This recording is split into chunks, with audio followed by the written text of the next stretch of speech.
दोस्तों 15 अगस्त 1947 ये वो दिन था जब भारत अंग्रेज़ों की गुलामी से आज़ाद हुआ था। आज हम 2022 में जी रहे हैं, जब भारत को आज़ाद हुए 75 साल हो चुके हैं। इन 75 सालों में देश में काफ़ी कुछ बदल चुका है। आज की इस वीडियो में हम 1947 के भारत से 2022 के भारत का कंपैरिजन करने वाले हैं। इन 75 सालों में भारत ने अलग अलग फील्ड्स में कितनी तरक्की की है, इस वीडियो में हम जानेंगे।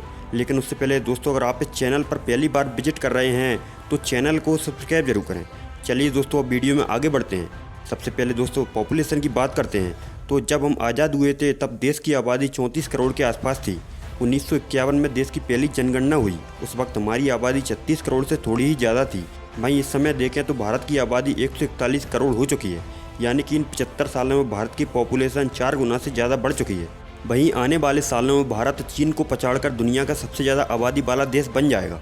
वहीं दूसरे पैरामीटर जीडीपी की बात करते हैं। तो दोस्तों, किसी भी देश की आर्थिक सेहत कैसी है, इसको जानने का पैमाना है जीडीपी, यानी ग्रॉस डोमेस्टिक प्रोडक्ट। ऐसा माना जाता है कि जब अंग्रेज भारत आए थे तब दुनिया की जीडीपी में भारत की हिस्सेदारी 22% से ज़्यादा थी। लेकिन जब वो 1947 में भारत छोड़कर गए तो ये हिस्सेदारी घटकर 3% पर आ गई। 1950-51 में भारत की जीडीपी केवल 1.3 बिलियन डॉलर थी और जीडीपी ग्रोथ रेट केवल 1.8% थी। वहीं 2022 में भारत की जीडीपी 3 ट्रिलियन डॉलर के करीब है। आज भारत की जीडीपी 7.5% की रेट से बढ़ रही है। भारत दुनिया का छठवां सबसे ज़्यादा इकोनॉमी वाला देश है।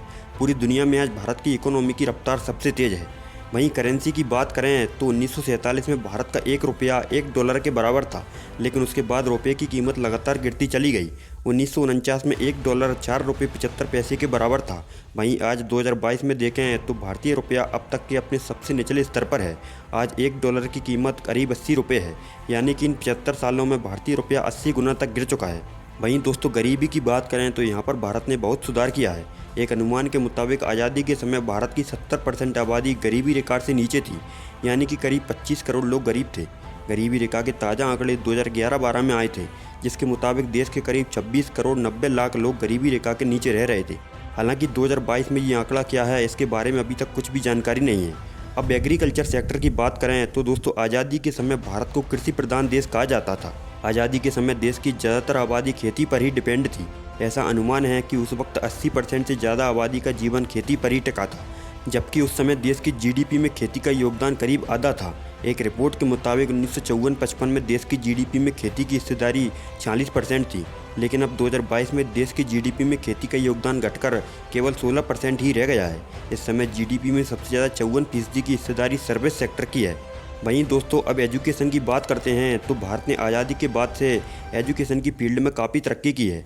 1947 के बाद से भारत में प्राइमरी एजुकेशन से लेकर हायर एजुकेशन तक और टेक्निकल एजुकेशन से लेकर बिजनेस एजुकेशन तक की फील्ड में कई क्रांतिकारी बदलाव हुए हैं। 1947 में भारत में केवल 25 यूनिवर्सिटीज़ थी, तो वहीं आज भारत में 800 से ज़्यादा यूनिवर्सिटीज़ हैं। वहीं अब लाइफ एक्सपेक्टेंसी की बात की जाए तो 1947 में जब भारत अंग्रेजी शासन से मुक्त हुआ था तब एक भारतीय की एवरेज एज करीब 32 साल ही होती थी। आज जब हम आज़ादी के 75 साल पूरे कर चुके हैं तो एक भारतीय की एवरेज एज 70 वर्ष हो चुकी है, यानी बीते 75 वर्षों में हमारी एवरेज एज 2 गुनी से भी कहीं ज़्यादा बढ़ चुकी है। हम हेल्थ केयर सेक्टर में कितने सशक्त हुए हैं, उसके आकलन का यह एक बेहतरीन नमूना है। तो दोस्तों, ये कुछ बड़े बदलाव आज़ादी के 75 साल बाद भारत में देखने को मिले हैं। इन 75 सालों में भारत ने अभूतपूर्व विकास किया है और लगभग जीरो से आगे बढ़ते हुए आज हमारा देश दुनिया के सशक्त देशों में शुमार हो चुका है और उम्मीद है आने वाले सालों में भारत इससे भी कहीं तेज़ी से तरक्की करेगा। दोस्तों, आप हमें कमेंट कर ज़रूर बताएं कि आप आने वाला भारत कैसा चाहते हैं। तब तक के लिए बस इतना ही। अगर आपको ये वीडियो अच्छी लगी हो तो वीडियो को एक लाइक ज़रूर करें। साथ ही ऐसे ही इंटरेस्टिंग वीडियोज पाने के लिए हमारे चैनल A1 इंडियंस को भी सब्सक्राइब करें। अपना कीमती समय देने के लिए बहुत बहुत धन्यवाद।